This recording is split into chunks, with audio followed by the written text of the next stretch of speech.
तो दोस्तों एक बार फिर से बहुत बहुत स्वागत है आप सभी का आपके अपने YouTube चैनल पर। आप सभी के लिए इस समय की सभी मुख्य समाचार बिग ब्रेकिंग अपडेट्स लेकर हाजिर हैं आपके अपने YouTube चैनल पर, जहां आप तक पहुंचाएंगे देश दुनिया की हर एक मुख्य खबर। और दोस्तों इन खबरों को जानने के लिए बस आप चैनल को सब्सक्राइब कीजिएगा और लाइक करके समर्थन अपना जरूर दर्ज करवाइए। दोस्तों सबसे पहले और बड़ी खबर की शुरुआत करते हैं, जो कि ईवीएम और बैलेट पेपर को लेकर है। बैलेट पेपर के जरिए चुनाव कराए जाने की मांग वाली जनहित याचिका फिर सुप्रीम कोर्ट ने खारिज की। याचिका में दोस्तों ये मांग भी की गई थी कि भ्रष्टाचार में शामिल नेताओं को चुनाव लड़ने के अयोग्य बनाया जाए। दोस्तों सुनवाई के दौरान जस्टिस विक्रम नाथ ने ईवीएम पर लगाए गए आरोपों को लेकर कहा कि जब चंद्रबाबू नायडू चुनाव हारे थे तो उन्होंने ईवीएम पर आरोप लगाया था। अब जब जगन मोहन रेड्डी हारने पर ईवीएम पर आरोप लगा रहे हैं। दोस्तों देख सकते हैं सुप्रीम कोर्ट ने इस प्रकार की एक और याचिका खारिज की है। महाराष्ट्र का हालिया घटनाक्रम आपने देखा होगा, जहां पर कई उम्मीदवार महाविकास आघाड़ी के तो ऐसे हैं जिन्हें अपने परिवार के सदस्यों को ही वोट नहीं मिले। दोस्तों उनके परिवार में 4 सदस्य होते हुए भी 2 वोट मिले, लेकिन एक बार फिर सुप्रीम कोर्ट ने ईवीएम को लेकर जो याचिका दायर की गई थी बैलेट पेपर से चुनाव कराने को लेकर वह खारिज की है। ईवीएम फ्रॉड को लेकर दोस्तों अपडेट आ रही है। यहाँ पे रोहित पवार ने कहा कि ईवीएम में यहाँ गड़बड़ी की गई। जो ईवीएम महाराष्ट्र चुनाव में इस्तेमाल की गई वह गुजरात से आई थी। दोस्तों देख सकते हैं अब यहाँ पे पर्दाफाश किया है एनसीपी शरद चंद्र पवार के नेता रोहित पवार ने, और कहा है कि अब समझ में आ रहा है कि इतनी यहाँ पे शानदार जीत इन्होंने कैसे हासिल कर ली। महायुति वालों ने महाराष्ट्र का चुनाव पूरी तरीके से हाईजैक कर लिया गया था पहले ही। जी हाँ दोस्तों ईवीएम के जरिए चुनाव जीतती है महायुति। इस पूरे मामले पर रोहित पवार हमलावर दिखे हैं और कहा कि गुजरात से ईवीएम मंगाई गई थी, स्पेशल तौर पे ये ईवीएम बनाई गई थी। महाराष्ट्र से ताजा अपडेट आ रही है। राजभवन पहुंच के सीएम एकनाथ शिंदे ने राज्यपाल को अपना इस्तीफा सौंपा। दोस्तों आपको बताते चले देवेंद्र फडणवीस और अजीत पवार राज्यपाल से मिलने पहुंचे। बीजेपी और शिवसेना सीएम पद को लेकर आमने सामने है। शिंदे गुट यहाँ पे मुख्यमंत्री एकनाथ शिंदे को ही चाहता है, जबकि दोस्तों बीजेपी ने स्पष्ट किया है सबसे बड़ा दल होने के नाते मुख्यमंत्री उसका ही रहेगा। तो दूसरी तरफ अजीत पवार देवेंद्र फडणवीस के साथ यहाँ पे राज्यपाल से मुलाकात करने के लिए राजभवन पहुंचे। दोस्तों आपको बताते चले इस पूरे मामले पर तंज कसते हुए श्रीनिवास बीवी जो कांग्रेस नेता हैं उन्होंने लिखा, जिन्होंने सीएम बनने को शिवसेना को तोड़ा था अब वो सीएम बने रहने के लिए क्या क्या करेंगे। शिंदे गुट के सांसदों ने पीएम मोदी से मिलने का वक्त मांगा है। एकनाथ शिंदे को सीएम बनाए रखने की मांग करेंगे दोस्तों इस दौरान। और दोस्तों इसी के साथ एक ताजा अपडेट आपको बताते चले महाराष्ट्र में किस प्रकार से बड़ा खेला हुआ। महाराष्ट्र चुनाव में 5,04,313 अतिरिक्त वोट गिने गए। डाले गए वोटों और गिने गए वोटों के बीच डेटा बेमेल। चुनाव आयोग के अनुसार अंतिम मतदान 66.05% था। कुल वोट दोस्तों यहाँ पे पड़े हैं, वहां यहाँ पे दोस्तों कुल गिने गए वोटों के मुकाबले बेहद कम है, यानी गिने गए वोट ज्यादा हैं जबकि वोट इतने पड़े ही नहीं।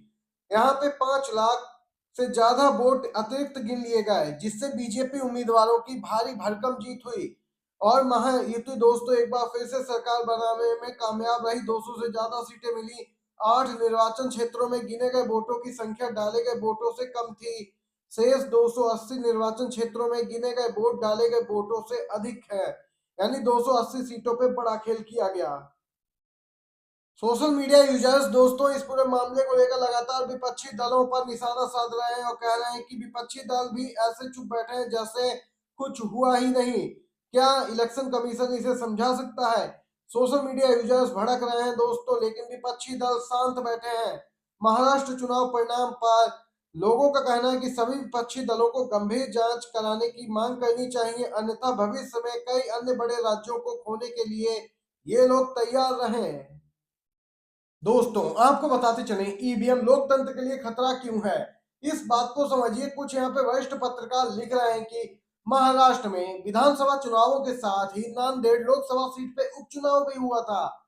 दोस्तों क्या आपने गौर किया कि नांदेड़ में लोकसभा उपचुनाव तो कांग्रेस जीत गई, लेकिन उसी दिन नांदेड़ की सभी 6 विधानसभा सीटें आखिर कैसे हार गई कांग्रेस? दोस्तों देख सकते हैं क्योंकि पूरा इंटरेस्ट तो विधानसभा सीट जीतने पर था।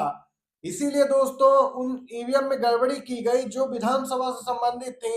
एक साथ ईवीएम रखी, एक व्यक्ति ने दोस्तों एक में कांग्रेस को वोट दिया तो दूसरे में महायुति को। यह कैसे संभव हो सकता है?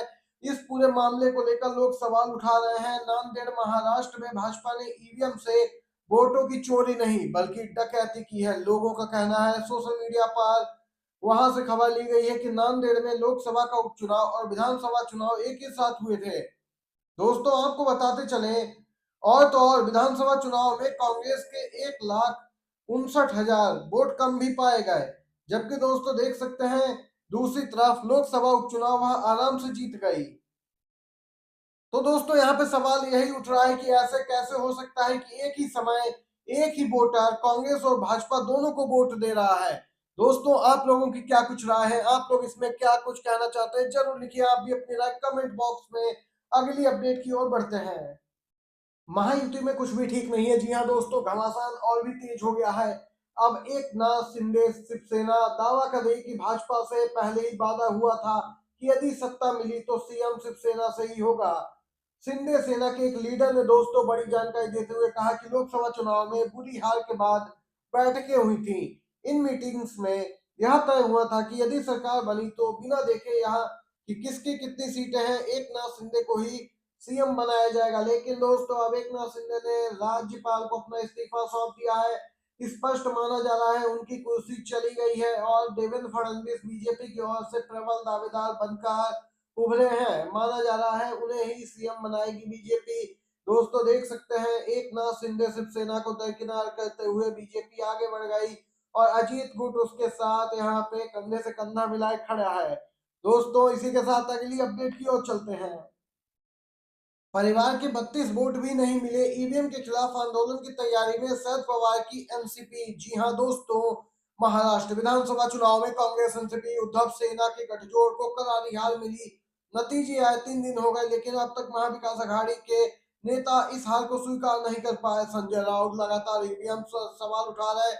उनका कहना है कि बैलेट पेपर से चुनाव होने चाहिए। इसी बीच शरद पवार के एनसीपी के सीनियर नेता जितेंद्र अवहाड ने भी सवाल उठाए। उन्होंने कहा कि हम अपनी हार के लिए कोई एक कारण नहीं मान रहे हैं। यकीन नहीं होता है कि यहाँ इतनी बड़ी जीत इनकी कैसे हो गई। दोस्तों आपको बताते चले इनके परिवार में यहाँ पे 32 वोट हैं। इन्होंने स्पष्ट किया कि इनके परिवार के सभी कैंडिडेट ने इन्हें वोट दिया लेकिन फिर भी इन्हें एक भी वोट नहीं मिला उसका। दोस्तों ईवीएम पर किस प्रकार सवाल उठ रहे हैं आप देख सकते हैं, कैसे धांधली की गई इसका अनुमान लगाना ही कठिन है। दोस्तों ये थी सभी बड़ी खबरें, अभी के मुख्य समाचार, बिग ब्रेकिंग अपडेट्स। वीडियो अच्छा लगा हो आपको तो लाइक कीजिएगा, शेयर कीजिएगा अपने सभी दोस्तों में भी। बहुत बहुत धन्यवाद।